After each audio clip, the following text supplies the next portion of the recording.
Here we are again. Hi, it's good to be with you and always spend this time on these Monday afternoons.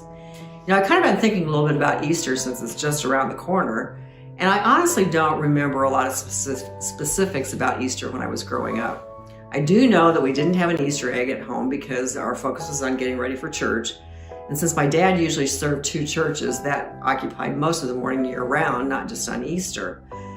I'm relatively certain that I would have gotten a new dress that my mom would have made for me, and that my brothers would get a new pair of pants and a shirt. And beyond that, we got maybe an Easter basket, but we didn't really have a lot of hoo-ha when it came to celebrating Easter in that kind of way. When our own kids came along, they also got new outfits for church, Easter baskets from us, and they got Easter treats from Grandma and Grandpa, as well as some little treat like new spring jammies or something to do for the summer. So obviously something had changed along the way. One of the first Easters we celebrated with our own grandkids was when Parker was 2.5 and Coley was almost 1. The Saturday before Easter, we went to the little town where our son-in-law was serving a church while he was in seminary. The day was cold and rainy, so since the kids were little, we had an Easter egg hunt in the church next door to the parsonage. Parker had a lot of fun going up and down the aisles and checking out the pews and up around the pulpit and on the chancel. He was just looking for every possible egg he could find. Coley, on the other hand, being not quite 1, was very content to just sit and pull the Easter eggs out of the basket that was put in front of her, and right where she parked, she didn't move a muscle. Fortunately, though, as I look back on things, the more commercial side of Easter has never really overshadowed the true meaning of Easter for our tribe.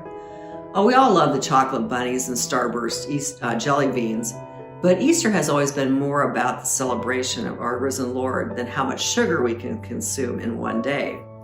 And although it's also made things very kind of rare to gather for our family on Easter, if not impossible over the years, just knowing that our adult children are involved in ministry at their churches at times like this has always made that a priority for our church holidays. And it's not unlike how I grew up, so I'm pretty much used to that. But as we near this year's Easter celebration, I pray that for those of us who have experienced many Easters in the church, that it will still be a great time of great celebration and rejoicing. Whether we've sung Christ the Lord is risen today once or 1,000 times, I hope that it thrills our hearts and our voices ring loud and clear as we sing God's praises. And when the Easter service is over, our work as His followers is just beginning. As disciples of Christ, it's up to us to spread the good news, to shout to the world that the tomb is empty, that Jesus has risen and He reigns forever amongst us. The world so badly needs this message right now, and it needs to be shared often and clearly. So, Easter people, it's time to spread the word. Christ has risen. God's blessings to you. Bye.